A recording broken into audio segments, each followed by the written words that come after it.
got this beautiful dollhouse stuff from an old lady, but in it was an old newspaper, which I found very interesting. It's the newspaper, July 7th, 1989. Factory worker, $9 to $15 an hour. General labor, $10 to $12 an hour. That is the exact wage that it currently is now. So it's when you see real world, real life examples like this that you can really get a full perspective of how much the middle class really has been screwed and robbed blind. I mean, I was born in 92. That newspaper clipping's 3 years older than me. I'm 30 years old. I'm a young man, but I'm not a kid. And in that entire time, and before that, as we know, wages have been stagnant. Meanwhile, we look at, corporate buybacks after corporate buybacks. We look at tax break after tax break for the people who need it the least.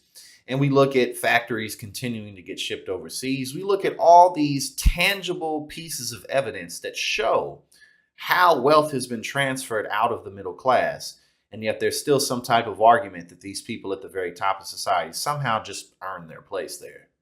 Check this out, right? Inflation is currently running at 5.1%, but wages are only going up by 2.3%, which means in real terms, you've had a pay cut of around 3%. We've seen the continuous cost of rising and living, and on this channel and all across TYT's channels, we've covered the rising cost of rent in cities like New York, all over California, Chicago, Texas, all over the country.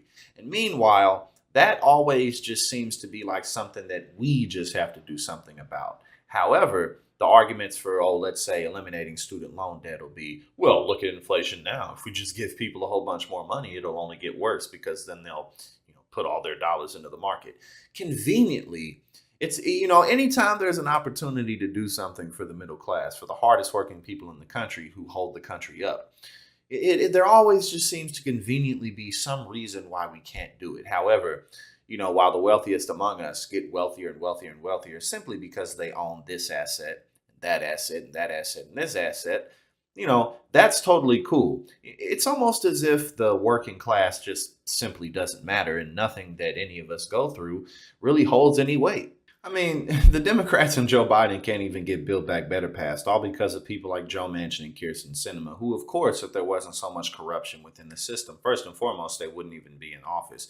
And secondly, their terms wouldn't have Joe Manchin specifically, because he's been in office for quite some time, but his terms wouldn't have extended out for as long as they have, because these people are very easy to torch politically. You just tell the public what's going on and you show them a better way. However, we know that Joe Biden isn't really on board for things like eliminating student loan debt because he's one of the biggest reasons why it's so bad now. We know that the Democratic Party isn't really on board for making college and healthcare accessible because they're totally hyper-focused on Obamacare, reining in Obama's legacy and keeping that the main focus. Meanwhile, the country continues to burn.